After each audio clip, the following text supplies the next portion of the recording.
Bonjour et bienvenue dans Parlons Vrai, Parlons Bible.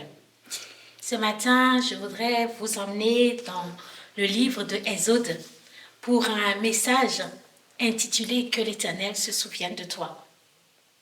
Dans Exode chapitre 2 au verset 24, la Bible nous dit « Dieu entendit leur gémissement et se souvint de son alliance avec Abraham, Isaac et Jacob. » Dieu se souvient.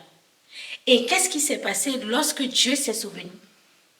Évidemment, là, on nous parle du peuple d'Israël qui était en esclavage en Égypte. Et l'Éternel s'est souvenu d'eux. Et qu'est-ce qui s'est passé?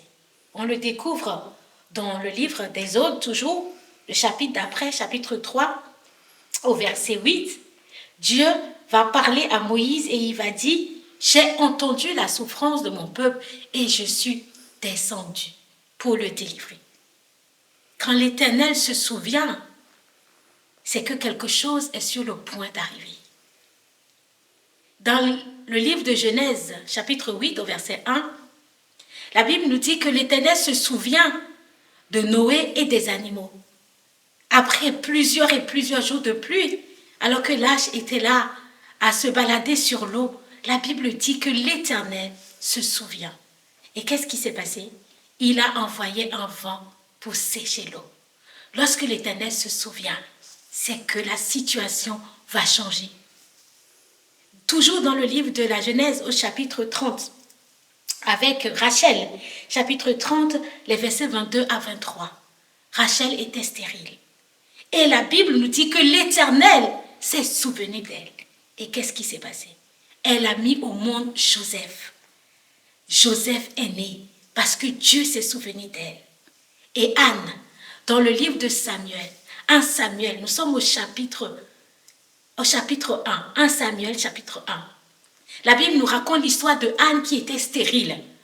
Son mari avait 2 femmes, il y avait elle et il y avait une autre, Pénina. Et Pénina avait des enfants, mais Anne n'en avait pas. Et Pénina la mortifiait. Anne souffrait de cette situation. Et chaque année, quand toute la famille se rendait à Silo pour faire des sacrifices à l'Éternel, Anne priait Dieu. Anne pleurait devant Dieu. Et un jour, sa prière va être exaucée. Dieu va utiliser le prophète Élie pour lui annoncer que sa parole, sa prière était entendue et qu'elle aura un enfant. Et qu'est-ce qui s'est passé?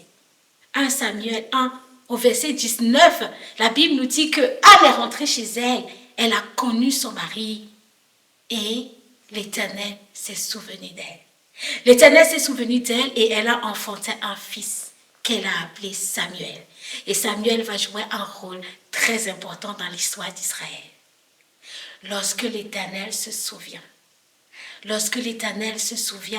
c'est que quelque chose est sur le point d'arriver. Ce n'est pas que Dieu avait oublié. La Bible, quand la Bible nous dit que l'Éternel se souvient, c'est une manière de nous dire, attention, quelque chose va se passer. Un miracle est sur le point de s'accomplir. Une douleur est sur le point de cesser. Une délivrance se prépare. L'Éternel se souvient. Et puis dans la Bible, il y a ceux qui ont crié à Dieu et qui ont demandé, Seigneur, souviens-toi de moi. Il y a Samson qui avait perdu la force que Dieu lui avait donnée. Il était prisonnier chez les Philistins. Il était enchaîné et on se moquait de lui. Alors il a crié. Nous sommes dans le livre de Juges au chapitre 16. Il a crié à l'Éternel et il a dit, souviens-toi de moi. Souviens-toi de moi et redonne-moi la force. Et l'Éternel lui a redonné la force. Lui a redonné cette force surnaturelle qui le qualifiait. Et il a combattu, il a vaincu ses ennemis. Lorsque l'Éternel se souvient. Il y a Ézéchias, le roi Ézéchias. Il était malade, le Seigneur avait arrêté sa mort. C'était prévu, il devait mourir. Mais il a crié à Dieu. Il a dit, Seigneur, souviens-toi de moi. Nous sommes dans le livre de Rois, chapitre 20 au verset 3. Il dit, souviens-toi que j'ai marché devant toi avec fidélité et intégrité de cœur. Et l'Éternel a entendu sa prière. Et il lui a accordé la guérison. Il lui a accordé la délivrance. Et il a rajouté 15 années à sa vie. Et puis on a le voleur qui est le brigand qui était crucifié aux côtés de Jésus à la croix. Il a dit, souviens-toi de moi quand tu reviendras dans ton règne. Et il a reçu le salut. Alors que l'Éternel se souvienne de toi. Que l'Éternel se souvienne de toi qui m'écoutes et qu'il fasse une œuvre nouvelle dans ta vie. Que l'Éternel se souvienne de toi comme il s'est souvenu d'Abraham. Oui, l'Éternel s'est souvenu d'Abraham et a épargné Lot. La Bible dit que lorsque Dieu était sur le point de détruire Sodome et Gomorrhe, il s'est souvenu d'Abraham. Et à cause d'Abraham, il a épargné Lot. Que l'Éternel se souvienne de toi et qu'il préserve ta famille. Que l'Éternel se souvienne de toi, qu'il fléchit le genou devant lui, qu'il invoque son nom et qu'il préserve tes enfants.